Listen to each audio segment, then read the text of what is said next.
Bonjour, aujourd'hui on va parler d'une rupture étendue de la coiffe des rotateurs en décrivant un petit peu toute notre démarche d'examen échographique. Il s'agit d'une femme de 79 ans qui consulte pour des douleurs d'épaule droite de début très progressif. Les douleurs sont diffuses, il n'y a pas vraiment de localisation. Lorsqu'elle vient consulter pour l'échographie, elle n'a pas eu encore ses examens de radiographie.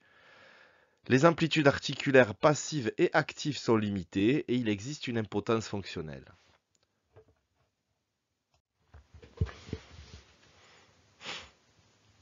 La limitation des amplitudes articulaires passives, déjà à l'examen clinique, doit nous faire évoquer une atteinte articulaire. En effet, en cas de diminution des amplitudes articulaires passives, nous avons une atteinte de la capsule articulaire, que ce soit une capsulite rétractile ou une atteinte arthrosique. On effectue l'échographie en commençant par une coupe axiale sur le tendon du long biceps. On place la coupe dans cet axe d'étude-là et on constate chez cette patiente une gouttière bicipitale vide avec quelques tissus fibrosés mais une absence de tendon du long biceps. On effectue une anisotropie pour vérifier si le tendon n'est pas grêle. Il est bien absent. On constate également un épaississement de la bourse séreuse sous-acromiodéltoïdienne avec un épanchement liquidien en son sein. On va maintenant faire une coupe sagittale en translatant la sonde dans l'axe du tendon du long biceps. On retrouve cet épanchement important du récissus du long biceps, puisque ce trajet du long biceps est intra-articulaire, se fait dans la capsule articulaire d'épaule. On constate un épanchement de ce récissus avec une gouttière bicipitale vide, confirmant la rupture du tendon du long biceps, rupture probablement ancienne vu le contexte. On va repasser maintenant en coupe sur le trochin, avec une coupe sagittale sur les fibres du subscapulaire, et on constate l'absence de fibres du subscapulaire. Il y a donc également une rupture du subscapulaire. On va maintenant mettre la patiente en position main-fesse pour étudier le supraépineux. Le trochitaire est présent ici, avec une absence totale de structure fibrillaire tendineuse, évocatrice d'une rupture ancienne du supraépineux. Pour rappel, une coupe normale du supraépineux se représente comme ci, avec cette structure fibrillaire tendineuse allant s'insérer jusqu'au cartilage d'encroûtement du trochitaire, avec en superficie la bourse séreuse sous-acromiodéltoïdienne. Ici, ce n'est pas du tout le cas. On voit les fibres du muscle deltoïde qui sont ici, qui correspondent aux fibres ici sur cette coupe à gauche. À droite, il n'y a pas de supraépineux. On fait de même pour l'infraépineux et ce tendon est également rompu. Alors, quand suturer une coiffe? On va suturer une coiffe quand il y a une impotence fonctionnelle, mais surtout quand la lésion est réparable, c'est-à-dire des sujets jeunes et une absence de dégénérescence musculaire graisseuse. En cas de rupture du supraépineux ancienne par exemple, progressivement, il va apparaître une dégénérescence musculaire avec une amyotrophie et une rétraction des moignons tendineux, rendant la réparation chirurgicale impossible. À gauche, on a un exemple de rupture isolée du supraépineux, opérable, avec une absence de rétraction des moignons et une absence de dégénérescence musculaire. À droite, pardon, par contre, on a une rupture étendue de tous les tendons de la coiffe des rotateurs avec une rétraction des moignons tendineux, rendant impossible la suture chirurgicale. Chez notre patiente, on est donc plutôt dans ce cas-là.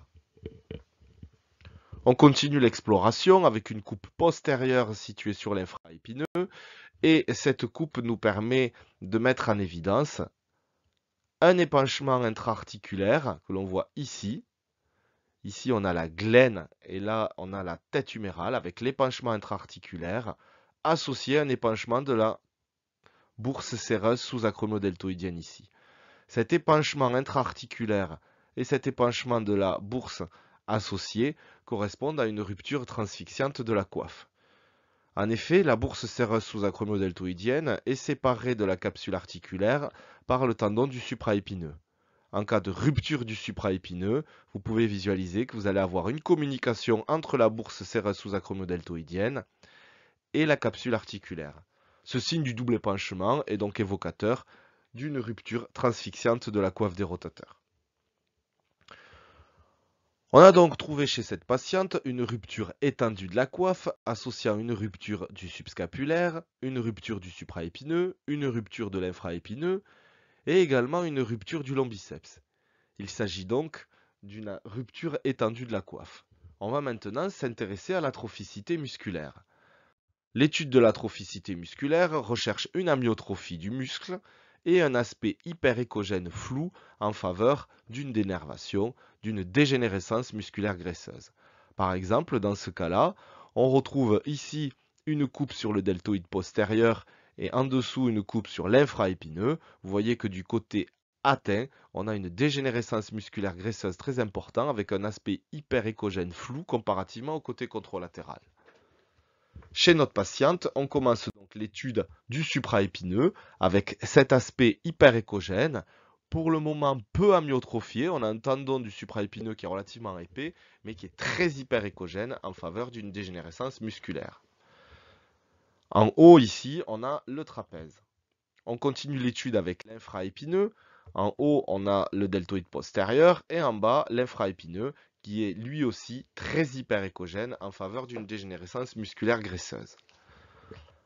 On va maintenant comparer au côté controlatéral et on a un aspect quasi identique avec une dégénérescence musculaire graisseuse bilatérale sur les deux supraépineux.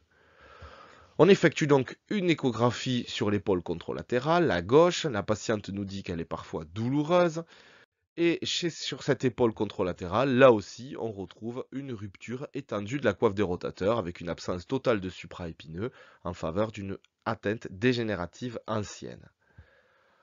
La patiente va passer ses radiographies et les radiographies retrouvent sur cette image une très importante homarthrose excentrée bilatérale prédominant sur l'épaule droite avec une néoarticulation acromio-humérale. Vous voyez qu'il y a une disparition totale de l'espace acromio-huméral avec une homarthrose très sévère, une grosse ostéophytose. À gauche, il existe également une homarthrose excentrée, mais beaucoup moins évoluée qu'à droite. Chez cette patiente, la conclusion était donc la suivante. Il existait une rupture transfixiante dégénérative étendue de la coiffe des rotateurs avec dégénérescence musculaire secondaire à une homarthrose excentrée bilatérale beaucoup plus sévère à droite. En termes de traitement, on pourrait proposer un traitement médical à terme d'infiltration. La chirurgie doit se discuter puisque la patiente a 79 ans. Le chirurgien doit peser le pour et le contre d'une telle intervention. Le type d'intervention proposée, vous l'avez bien compris, la suture de coiffe est impossible. Nous avons une rupture étendue et une atteinte majeure de la capsule articulaire. Le traitement de choix chirurgical, si la patiente était éligible compte tenu de son âge et de ses diverses pathologies, serait celui d'une mise en place d'une prothèse inversée d'épaule qui fonctionne avec le deltoïde et donc en l'absence de coiffe des rotateurs. Merci et à bientôt.